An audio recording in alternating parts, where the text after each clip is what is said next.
Hello, everybody. Welcome back to episode 4 of my podcast. This week, we're talking all about nails in fashion. Nail polish has been around since 3200 BC. While it was first used to show your class in a society, it's now used as an amazing fashion statement used by millions. Fast forward to COVID era, when the height of fashion and nail art are at its peak, when all of a sudden businesses and nail salons all over become closed due to a global pandemic. People started taking nail art and nail health into their own hands, and they started playing with their own designs and taking care of their nails. So to kick off this week's podcast, I want to introduce you to my very first source. I'm Natasha Savari, and founder and CEO of La Bella Mobile Nail Spa. Been doing nails now for 24 plus years. In your opinion, how has nail art changed over the last, say, 10 or so years? It's changed a lot. It's like there's nothing that you can't do as long as it can fit on a nail. I feel like in the past on runways and stuff, and in fashion in particular, clear and nude polish, really short nails.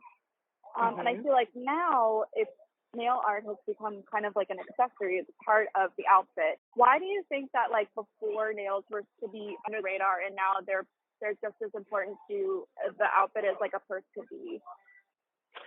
You know, beauty is key, especially nowadays, and it's become even more so popular than ever. Men and women both, they want to feel and look good in their positions, and just adding that extra beauty of your nails or makeup or, fashion is just really something that a lot of women want these days, and men too. It's such a trend. My second source, Allison Vong of Bluegrass Day Spa Nail Salon, also agreed with Natasha's comments about nail trends. When I asked her the same question about nail art presence in fashion and runways, her answer was that in the last 10 years, nail art has not only been an accessory, but also at times an extension of an individual's personality. She stated that it expresses a mood through the colors, design, and so forth. It's more bold and illustrates that we are more open with how we feel and look. Especially in the past few years with the Me Too movement, women are even more so expressive. When I asked Allison a question about how social media has made an influence on the popularity of nail art, she commented that social media has definitely played a massive role in that popularity. She said that people come into her salon every single day showing them a picture on social media that they want the nail tech to replicate. I continued this conversation about nails and social media presence with Natasha. How do you think social media has affected nail art over the last 10 years with its popularity?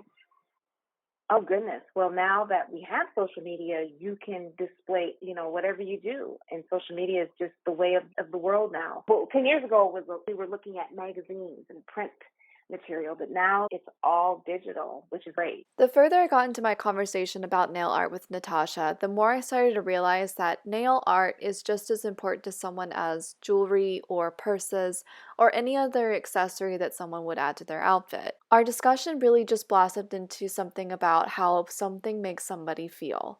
Nail art is one of those things that helps people express how they feel on the inside and projecting it on the outside. I think COVID too is making us want to be bolder. Like there's this boldness, just being free and bold and being creative. I think that has a lot to do with it too.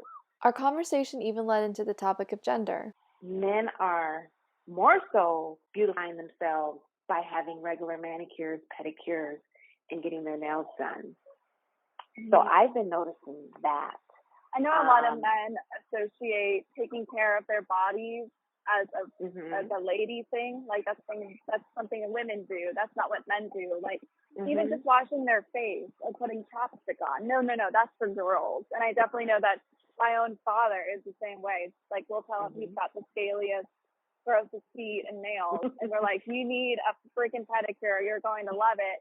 No, that's for girls. So we dragged him one day, and he did it, and he loved it. And now it's like a regular thing that me and my parents do all together. We all go get our pedicures. And yes, that is the most popular thing ever. Is the men they get drawn into the manicure pedicures by going with their girlfriends, their wives. Mm-hmm. They absolutely can't stand it. They think that it's so girly. This is not for me.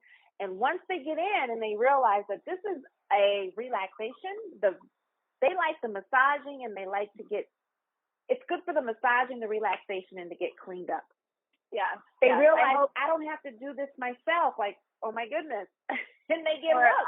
And I think my hope is that that nail art continues to become more genderless, as I feel like fashion has over the last few years, piercings, hair care, all of that.